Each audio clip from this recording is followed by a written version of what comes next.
뉴욕과 뉴저지 지역이 허리케인 에린의 영향권에 들면서 주요 해변이 폐쇄되고 해안 인근 지역에 홍수 경보가 내려졌습니다.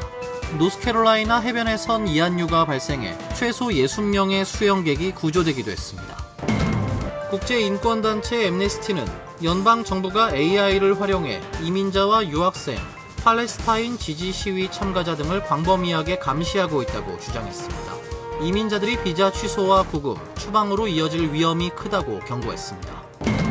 트럼프 대통령 취임 후 불체자 수가 160만 명 감소했습니다. 특히 100만 명 이상의 불체자가 연방 정부가 마련한 CBP 홈 앱을 통해 자진 출국한 것으로 나타났습니다. 연방 정부가 영어 학습자를 위한 학교 지원 지침을 폐지했습니다. 한인 등 이민자 가정의 자녀들이 학교에서 받던 영어 교육이 사라지게 됐습니다. 미국의 관세 정책 변경에 따라 한국 우체국에서의 미국행 국제우편 접수가 단계적으로 중단됩니다. 미국행 국제우편을 발송하려면 수취인이 관세를 내는 민간 특송사 운영 상품을 이용해야 해 큰 불편이 예상됩니다. 이상은 오늘의 주요 뉴스입니다. 시청자 여러분 안녕하십니까? KBN 뉴스입니다. 뉴욕과 뉴저지 지역이 허리케인 에린의 영향권에 들면서 주요 해변이 폐쇄되고 해안 인근 지역에 홍수 경보가 내려졌습니다. 노스캐롤라이나 해변에 선 이한류가 발생해 최소 60명의 수영객이 구조되기도 했습니다. 허리케인 에린이 동부 해안에 접근하면서 각종 피해가 잇따르고 있습니다. 에린의 중심은 해안에서 멀리 떨어진 곳에 머물러 있지만 강풍과 높은 파도, 이한류 발생으로 플로리다에서 뉴 잉글랜드 해안까지 경고가 발령됐습니다. 노스캐롤라이나주 윌밍턴 인근 라이츠빌 해변에선 최소 60명의 수영객이 이한류에서 구조됐습니다.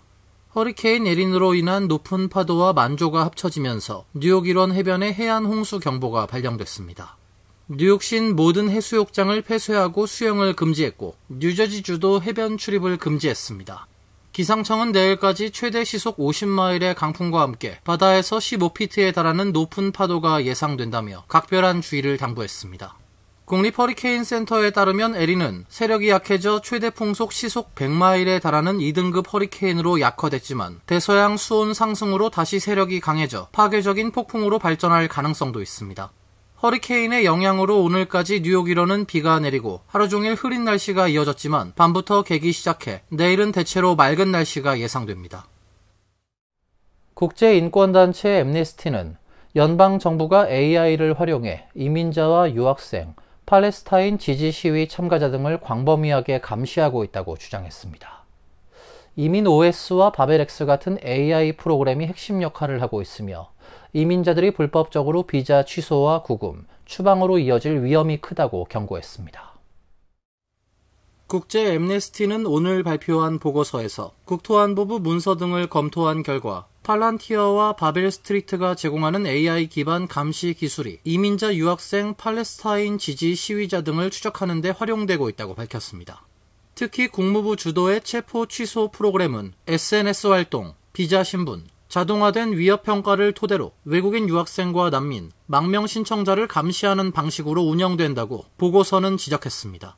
이 과정에서 팔란티어의 이민 OS와 바벨 스트리트의 바벨X가 핵심 역할을 맡고 있는 것으로 확인됐습니다. 엠네스티는 이러한 시스템이 상시 감시를 통해 외국인 유학생, 난민, 이민자를 임의적이고 불법적으로 비자 취소, 구금, 추방으로 이어질 위험이 크다고 경고했습니다. 특히 SNS 게시글의 감정 분석을 적용해 테러 의심글을 자동 분류하는 기능 등은 오류와 편향 위험이 크며 팔레스타인 지지 발언은 반유대주의로 잘못 규정될 수 있다고 꼬집었습니다. 에리카 게바라 로사스 국제 엠네스티 선임 국장은 미국 정부는 대규모 추방 계획과 친팔레스타인 표현 탄압이란 맥락에서 치매적인 AI 기술을 배치하고 있다며 이주민 공동체와 유학생들에게 공포 분위기와 위축 효과를 강화하고 있다고 비판했습니다. 엠네스티에 따르면 팔란티어는 앞서 2010년대 ICE와 협력한 전력이 있으며 최근에도 ICE와 $3,000만 규모 계약을 체결했습니다. 바벨리스트 역시 미국 CBP와 협력해 SNS와 민간 데이터를 수집 분석해온 것으로 알려지고 있습니다. 엠네스티는 두 기업이 인권 실사를 소홀히 했다며 즉각적인 계약 종료를 촉구했습니다. 트럼프 대통령 취임 후 불체자 수가 160만 명 감소했습니다. 특히 100만 명 이상의 불체자가 연방 정부가 마련한 CBP 홈 앱을 통해 자진 출국한 것으로 나타났습니다. 국토안보부는 최근 도널드 트럼프 2기 정부 출범 200일 만에 불체자가 160만 명 줄었다고 발표했습니다. 이 가운데 100만 명 이상이 자진 출국했다는 게 폭스뉴스의 설명입니다. 크리스티 놈 국토안보부 장관은 불체자 감소는 치안 안정, 세금 절감, 공공서비스 부담 완화, 미국인 일자리 확대를 의미한다며 트럼프 대통령에게 감사하다고 밝혔습니다. CBP 홈 앱은 올해 초부터 시행된 자진 출국 프로그램입니다. 불체자가 앱을 통해 자진 출국 의사를 밝히면 IC 단속 대상에서 임시 제외됩니다. 이후 3주 내 출국이 보장되며 무료 항공권과 $1,000 현금 보너스를 지원받게 됩니다. 미성년 자녀나 가족 동반도 가능합니다. DHS는 자진 출국을 선택한 이들에게 체류 불이행 벌금 면제, 출국 보너스 지급, 공항 이동 지원, 추방 절차 우선순위 제외 등의 혜택을 제공합니다. 다만 향후 미국 재입국 비자 신청에 직접적인 혜택을 주진 않습니다. 이민연구센터는 연방노동통계국 자료를 분석한 결과 올해 1월부터 7월 사이 외국인 태생 인구가 약 220만 명 감소했다고 밝혔습니다. 이 가운데 불체자는 약 160만 명 줄어 현재 약 1,420만 명으로 추산됩니다. 이는 불체자 수가 같은 기간 약 10% 감소한 것입니다. 또한 외국 태생 취업자는 100만 명 줄었지만 미국 태생 취업자는 250만 명 증가했습니다. 아프리카의 우간다 정부가 미국이 추방하는 불체자들을 받아들이기로 합의했습니다. 에스와티니, 남수단에 이어 세 번째 아프리카 국가입니다. DHS는 불체자 추방을 위한 자체 항공기 보유를 검토하고 있는 것으로 알려지고 있습니다. 아프리카 우간다 외무부는 성명을 통해 우간다는 미국과 추방 대상자들을 받아들이는 합의를 실행할 구체적인 방식을 논의하고 있다고 말했습니다. 동시에 미국이 우간다로 추방할 불체자들이 되도록 아프리카 국가 출신이었으면 좋겠다는 뜻을 나타냈습니다. 추방 수용 합의가 실제 서명된 것인지는 불분명하지만 외무부 성명은 결론지어졌다는 구절을 썼습니다. 우간다의 헨리 오케로 도리엠 국제관계장관은 AP통신에 우간다는 난민의 우호적인 정책으로 국제사회에 알려져 있지만 거기에도 한계가 있다고 지적했습니다. 우간다가 왜 모국 정부가 받기를 거부한 미국 추방자들을 받아야 하는지 모르겠다는 것입니다. 앞서 정부는 범죄 전력이 있는 불체자 5명을 아무 연고가 없는 남부 아프리카 왕국 에스와티니에 추방했으며 남수단에도 8명을 보냈습니다.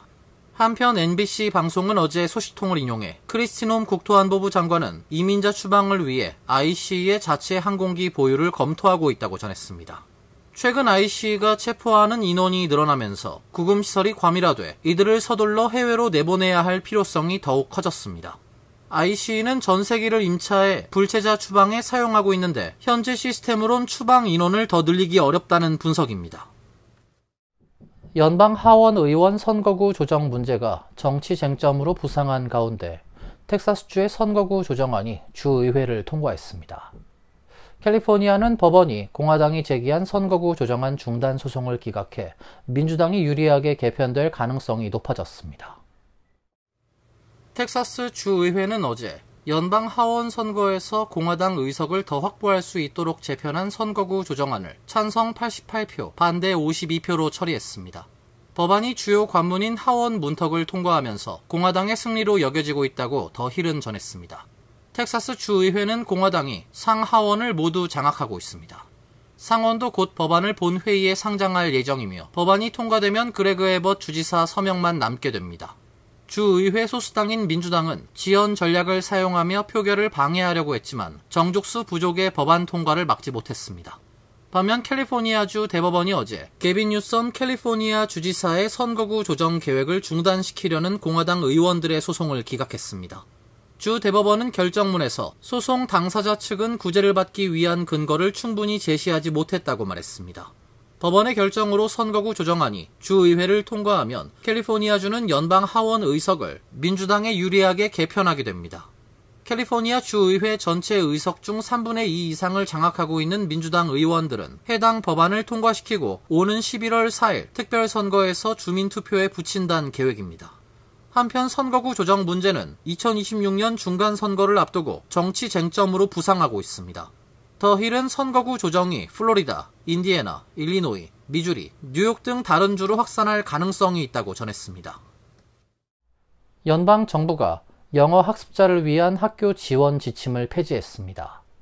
한인 등 이민자 가정의 자녀들이 학교에서 받던 영어 교육이 사라지게 됐습니다. 교육부는 워싱턴 포스트에 어제 2015년 제정된 영어 학습자 지원 지침을 공식 철회한다고 확인했습니다. 이 지침은 영어에 능숙하지 않은 학생들에게 교육 서비스를 제공하도록 각급 학교에 구체적인 기준을 제시한 문서입니다.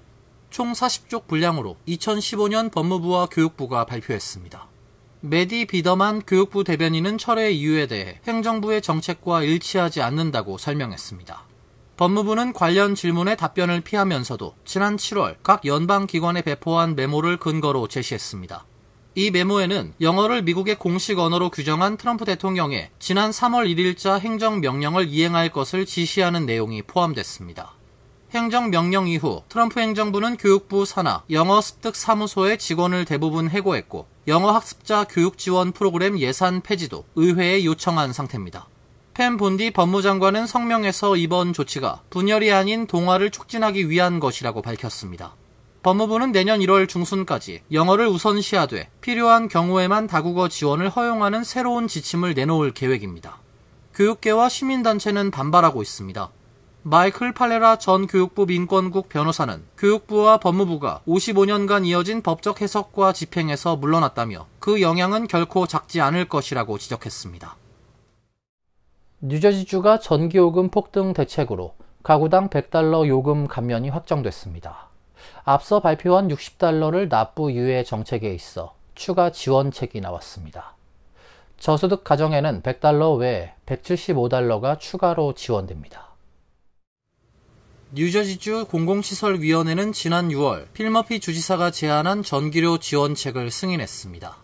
이에 따라 PSENG 등 뉴저지 4대 전력회사를 이용하는 고객 390만 명은 오는 9월과 10월 전기요금 청구서에서 각각 $50씩 총 $100의 감면을 적용받게 됩니다. 아울러 저소득층을 위한 뉴저지 주택 에너지 지원 프로그램 수혜 자격을 갖춘 이들에겐 기본 $100 외에 $175가 추가 지원됩니다. 전력회사들은 수혜 자격이 있는 고객을 자체 파악해 총 $175의 요금 크레딧을 8월부터 내년 2월까지 7개월 동안 분할 지급합니다. 뉴저지 전기요금은 6월부터 최대 20% 인상되면서 지난 7월 요금 청구서를 받은 주민 중 상당수가 전월 대비 전기요금이 수백 달러 더 청구됐다는 불만을 제기하는 등 전기료 부담은 오는 11월 본선거를 앞두고 뉴저지의 최대 이슈가 되고 있습니다. 주 정부는 7에서 8월 전기요금에서 총 $60를 할인해주고 이를 가을철과 겨울철에 추후 상환하도록 하는 지원책을 내놓은 데 이어 추가로 전기요금 $100 감면을 제공하는 등 대책을 잇따라 내놓고 있습니다. 머피 주지사는 주민들의 전기요금 부담을 덜어주기 위해 직접적인 지원을 제공하게 됐다고 밝혔습니다. 하지만 공화당은 전기료 급등의 근본 원인은 재생에너지 계획에 너무 많은 예산을 투입하고 기존 화력발전소 등을 폐쇄한 주 정부 정책 등에 있다며 머피 행정부를 비판하고 있습니다. 미국의 관세 정책 변경에 따라 한국 우체국에서의 미국행 국제 우편 접수가 단계적으로 중단됩니다. 미국행 국제 우편을 발송하려면 수취인이 관세를 내는 민간 특송사 운영 상품을 이용해야 해 큰 불편이 예상됩니다. 과학기술정보통신부 우정산업본부는 오늘 오는 25일부터 미국행 항공소포, 오는 26일부터 국제특급 우편 서비스 가운데 관세가 붙지 않는 서류를 제외한 모든 물품 등에 대한 우체국 창구 접수가 중지된다고 밝혔습니다.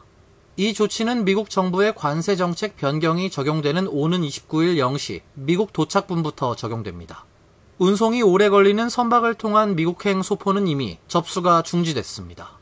그동안 미국은 해외에서 반입하는 $800 이하 물품에 대해 관세를 면제해왔습니다. 하지만 오는 29일부터 서류 및 서신 등을 제외한 미국행 모든 국제 우편물은 신고 및 15% 관세 부과 대상이 됩니다. 트럼프 행정부는 지난달 30일 행정명령을 통해 $800 이하 소액 면세 제도를 폐지한다고 밝혔습니다. 면세 대상 소형 우편물이 불법 마약류, 위조품 등의 반입 통로가 된다는 판단에서입니다. 우정사업본부는 미국행 모든 물품에 대한 신고 및 관세 의무가 부과되면서 현 국제 우편망 체계론 발송 처리에 어려움이 있어 부득이하게 접수 중지 결정을 내렸다고 설명했습니다. 다만 우정사업본부는 민간 제휴 상품인 EMS 프리미엄 서비스를 이용하면 미국 관세 정책과는 무관하게 물품을 발송할 수 있다고 설명했습니다. EMS 프리미엄 서비스는 민간 특송사가 운영하는 상품으로 운영사가 통관을 대행하고 받는 사람에게 관세가 부과됩니다. 이어서 간추린 소식입니다. 행정안전부는 미국 국방부 산하 전쟁 포로 실종자 확인국이 진행 중인 파푸아 뉴기니 라바울 지역의 유해 발굴 현장에 오는 25일부터 5일간 참여한다고 밝혔습니다. 행안부 과거사 관련 업무 지원단, 국립과학수사연구원, 민간 유해 발굴 전문가 등 3명이 함께합니다.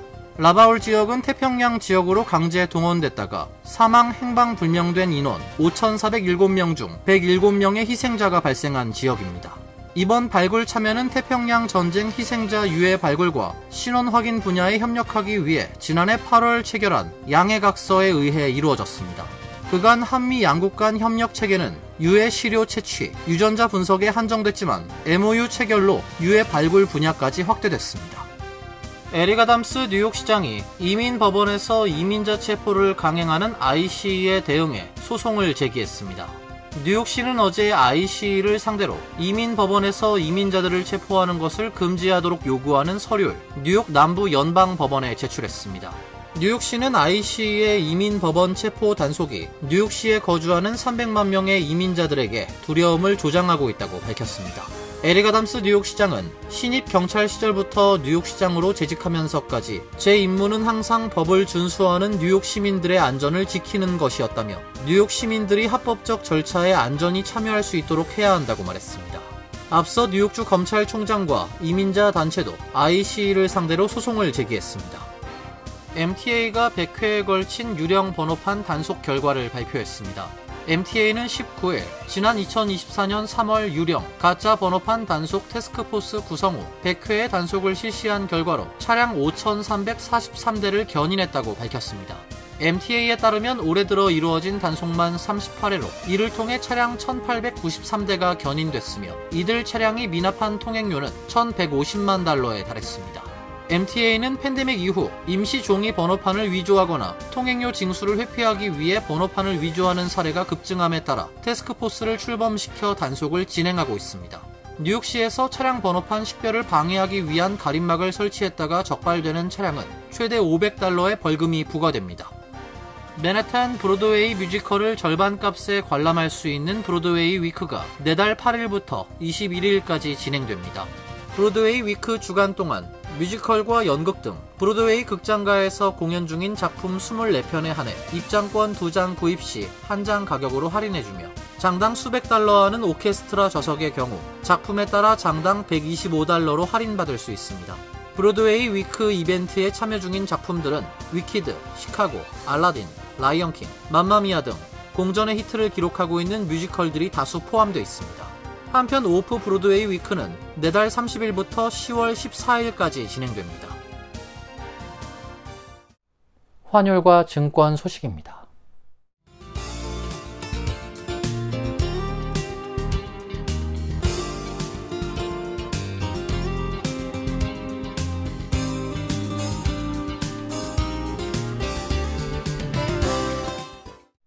이어서 날씨입니다. 내일은 대체로 맑은 날씨가 예보되어 있습니다. 낮 최고 기온 82도, 섭씨 28도, 밤 최저 기온은 66도, 섭씨 19도로 예상됩니다. 토요일은 맑고 화창한 날씨가 예상됩니다. 일요일은 약간 구름이 끼고 오후엔 소나기가 내리는 곳이 있겠습니다. 이상으로 KBN 뉴스를 마칩니다. KBN과 함께 즐거운 시간 되시길 바랍니다. 동부 최대 한인방송 KBN이 제작하는 KBN 뉴스는 웹사이트 mykbn.com 그리고 유튜브와 페이스북에서 다시 보실 수 있습니다. 좋아요, 구독, 알림 설정은 뉴스 제작에 큰 도움이 됩니다.